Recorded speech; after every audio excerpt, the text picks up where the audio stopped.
നടപ്പാക്കാൻ വെറുതെ മോഹിച്ച ആളുകൾ, അവർക്ക് ഈ സമൂഹത്തിൽ ഒരു ആദർശത്തെ ഉയർത്തി കാണിക്കാൻ ഇല്ലാതെ വന്നപ്പോഴാണ് അവർ ആയുധം ഉപയോഗിച്ചിട്ടുള്ളത്.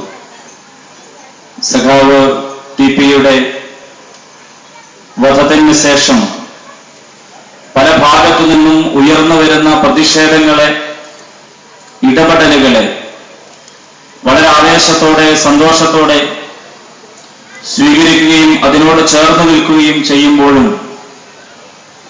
ഇടയ്ക്ക് തോന്നിയിട്ടുള്ള ഒരു സന്ദേഹം, ഇത്തരത്തിലുള്ള ഒരു രാഷ്ട്രീയ കൊലയെ എതിർക്കാനുള്ള ധാർമ്മികമായ കരുത്ത് ഉള്ളവർ മാത്രമാണോ ഈ പ്രതിഷേധത്തിന് പലപ്പോഴും നേതൃത്വം കൊടുത്തിട്ടുള്ളത് എന്നതാണ്.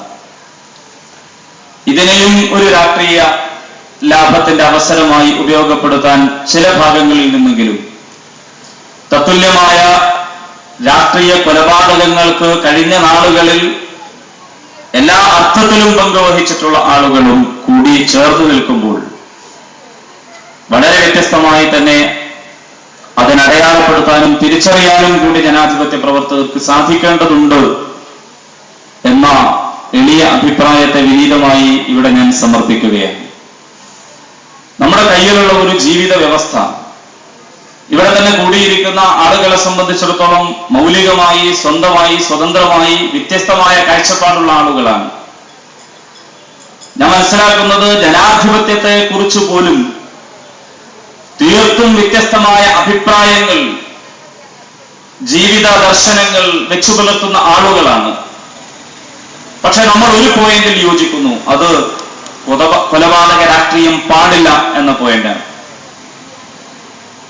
ഇവിടെ നേരത്തെ സൂചിപ്പിക്കപ്പെട്ടതുപോലെ കേരളത്തിൽ ഇപ്പോൾ ഇവിടെ പങ്കെടുത്തിട്ടില്ലാത്ത ലക്ഷക്കണക്കിന് മനുഷ്യ സ്നേഹികൾ,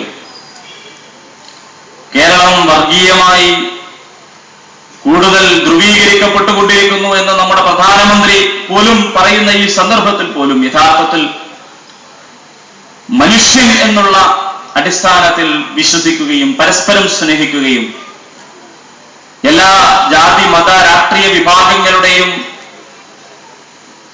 പ്രതിനിധികളുടെ അവരുടെ ഞരമ്പുകളിലൂടെ ഒഴുകുന്ന രക്തം ഒരേ നിറമുള്ളതാണ്, തമ്മിലുള്ള ബന്ധം സാഹോദര്യത്തിൻ്റെതാണ് എന്ന് വിശ്വസിക്കുന്ന ലക്ഷക്കണക്കിന് ആളുകൾ, അല്ലെങ്കിൽ ഭൂരിപക്ഷം ആളുകൾ തീർച്ചയായും ഈ ഒരു ആദർശത്തിൽ നമ്മോടൊപ്പം ഉണ്ട് എന്ന് നമ്മൾ മനസ്സിലാക്കുന്നു. ഒരുപക്ഷെ ഞാൻ മനസ്സിലാക്കുന്ന ഒരു ജീവിത വ്യവസ്ഥയെ അംഗീകരിക്കാൻ അവരിന് സാധിക്കുന്നില്ല എങ്കിൽ അയാൾക്കത് ബോധ്യപ്പെടുത്തി കൊടുക്കാൻ കഴിയുക എന്നതാണ് ധീരത എന്ന് പറയുന്നത്. ആ ബോധ്യപ്പെടുത്തി കൊടുക്കാനുള്ള ആത്മശക്തി ഇല്ലാതെ വരുമ്പോഴാണ്, ഞാൻ ഒരിക്കൽ കൂടി സൂചിപ്പിക്കുന്നു, അവരെ ശാരീരികമായി ഉന്മൂലനം ചെയ്യുകയാണ് മാർഗം എന്നവർ കരുതുന്നത്. വളരെ വിനയത്തോടെ ഞാൻ സൂചിപ്പിക്കുന്നു, നമുക്ക് വ്യത്യസ്തമായ വിലാസങ്ങളുണ്ട്. പക്ഷെ എല്ലാ വിലാസങ്ങളുടെയും മുൻപ് നമ്മുടെ വിലാസം മനുഷ്യൻ എന്നുള്ളതാണ്. നമുക്ക് വ്യത്യസ്തമായ ലക്ഷ്യങ്ങളും ആദർശങ്ങളുമുണ്ട്. പക്ഷെ നമ്മുടെ എല്ലാ ലക്ഷ്യങ്ങളുടെയും മുൻപുള്ള ആദർശവും അതിനെല്ലാം മുമ്പുള്ള ലക്ഷ്യവും മാനവികത എന്നുള്ളതാണ്. ആ ഒരു അടിസ്ഥാനത്തിൽ യോജിച്ചു നിൽക്കാൻ നമുക്ക് കഴിയുമ്പോൾ കേരളത്തിൽ മാത്രമല്ല ലോകത്തെമ്പാടുമുള്ള മർദ്ദിത ജനകോടികളോട് കണ്ണു ചേർന്ന് നിൽക്കാൻ നമുക്ക് സാധിക്കും. ബഹുമാന്യനായ സുരേന്ദ്രൻ മാഷ് ഇവിടെ സൂചിപ്പിച്ചല്ലോ ഒരു പുതിയ പ്രഭാതത്തെ കുറിച്ച്. ഈ സെപ്റ്റംബറിൽ നമ്മൾ ഈ പരിപാടി സംഘടിപ്പിക്കുമ്പോൾ കഴിഞ്ഞ സെപ്റ്റംബറിൽ ഏറ്റവും വലിയ ഫാസിസ്റ്റ് നിലപാടുകൾ സ്വീകരിച്ചുകൊണ്ട് സ്വന്തം രാജ്യത്തെ പൗരന്മാരെ കൊന്നുകൊണ്ടിരുന്ന മർദ്ദകരായ ഭരണാധികാരികൾ ഇന്ന് തടവറകൾക്കുള്ളിലാണ്. ആരും പ്രതീക്ഷിച്ചിട്ടില്ല അവരുടെ പതനം. അന്ന് ജനാധിപത്യത്തിന് വേണ്ടി ഈജിപ്തിലും തുനീഷ്യയിലുമൊക്കെ വലിയ സമരം നടത്തി, ആ സമരം നടത്തിയതിന്റെ, പ്രക്ഷോഭം നടത്തിയതിന്റെ പേരിൽ ജയിലറകളിലായിരുന്ന ആളുകൾ ഇന്ന് അവിടങ്ങളിൽ ഒരു പുതിയ വസന്ത വിപ്ലവത്തിന് ശേഷം അധികാര കസേരയിൽ ഇരിക്കുകയാണ്. ജനാധിപത്യത്തിന്റെ, സ്വാതന്ത്ര്യത്തിന് വേണ്ടി തുനീഷ്യയിൽ പോരാടിയതിന്റെ പേരിൽ അവിടെ നിന്ന് നാടുകടത്തപ്പെട്ടിരുന്ന റാഷിദ് അൽ ഗനൂഷിയെ പോലെയുള്ള വ്യക്തികൾ ഇന്ന് ആ രാജ്യത്തിന്റെ അധികാര ചെങ്കോലേന്തുമ്പോൾ റാഷിദ് അൽ ഗനൂഷിയെ അഭയാർത്ഥിയാക്കിയിരുന്ന സൈനുൽ ആബിദീൻ ബിൻ അലി ഇന്ന് അഭയാർത്ഥിയായി മാറിയിരിക്കുകയാണ്. ഇത്ര പെട്ടെന്ന് ഒരു വിപ്ലവത്തെ, ജനകീയ വിപ്ലവത്തെ ആരും പ്രതീക്ഷിച്ചതല്ല. അപ്പോൾ മാറ്റം നമ്മോടൊപ്പമാണുള്ളത്, ഏറ്റവും സമീപത്താണുള്ളത്. പക്ഷേ ആ മാറ്റത്തിന് ആയുധം ഉപേക്ഷിച്ചുകൊണ്ട് മനുഷ്യപക്ഷത്തു നിന്നുകൊണ്ട് നമുക്ക് എത്രമേൽ പോരാടാൻ സാധിക്കും, നമ്മുടെ എല്ലാ സ്വാർത്ഥതകളെയും മാറ്റിവെച്ച്, ഈഗോകളെ മാറ്റിവെച്ച്, ഞാനോ നീയോ വലുത് എന്നത് മാറ്റിവെച്ച്, എല്ലാ അർത്ഥത്തിലും മനുഷ്യൻ എന്നുള്ള നിലയിൽ നമുക്ക് ഒന്നിച്ചു നിൽക്കാൻ കഴിയുമോ എന്നത് മാത്രമാണ് ചോദ്യം. സഖാവ് ടി.പിയെ പോലെയുള്ള ആളുകൾ, പ്രത്യേകിച്ചും സഖാവ് ടി.പി, അദ്ദേഹത്തിന്റെ അവസാന സന്ദർഭത്തിൽ സജീവമായി പങ്കെടുത്തിരുന്ന ഒരു സമരത്തെ ഞാൻ ടി.പിയെ ഏറ്റവും കൂടുതൽ സ്നേഹിക്കുന്ന ഈ മണ്ണ് ഒരിക്കൽ കൂടി ഓർമ്മിപ്പിക്കുകയാണ്. ദേശീയവാദ വികസനവുമായി ബന്ധപ്പെട്ട ഒരു സമരത്തിൽ ടി.പി നമ്മുടെ കൂടെ ഉണ്ടായിരുന്നു. കഴിഞ്ഞയാഴ്ച ലക്ഷ്മണൻ ഈ തൊട്ടടുത്ത പ്രദേശത്ത് കുടിയൊഴിപ്പിക്കൽ ഭീഷണിയുടെ പേരിൽ കിണറ്റിൽ ചാടി ആത്മാഹുതി നടത്തുമ്പോൾ ഞാൻ ഉറച്ചു വിശ്വസിക്കുന്നു, ടി.പിയെ പോലെയുള്ള ഒരാൾ, അദ്ദേഹത്തിന്റെ ശാരീരിക സാന്നിധ്യം ഇന്ന് നമ്മുടെ കൂടെ ഉണ്ടായിരുന്നെങ്കിൽ ആരാലും അറിയപ്പെടാതെ പോയ ഒരു ആത്മാഹുതിയായി ഒരു കിണറ്റിൽ ലക്ഷ്മണന്റെ ആത്മാഹുതി ഒടുങ്ങുകയില്ലായിരുന്നു എന്നുള്ളതാണ്.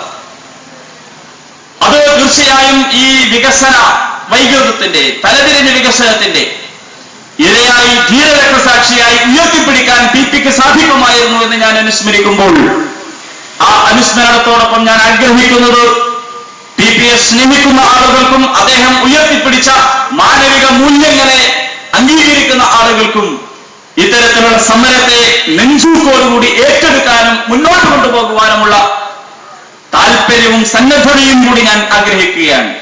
ഇപ്പോഴതില്ല എന്ന അർത്ഥത്തിലല്ല, കൂടുതൽ സജീവമാകേണ്ടതുണ്ട് എന്ന അർത്ഥത്തില്ല.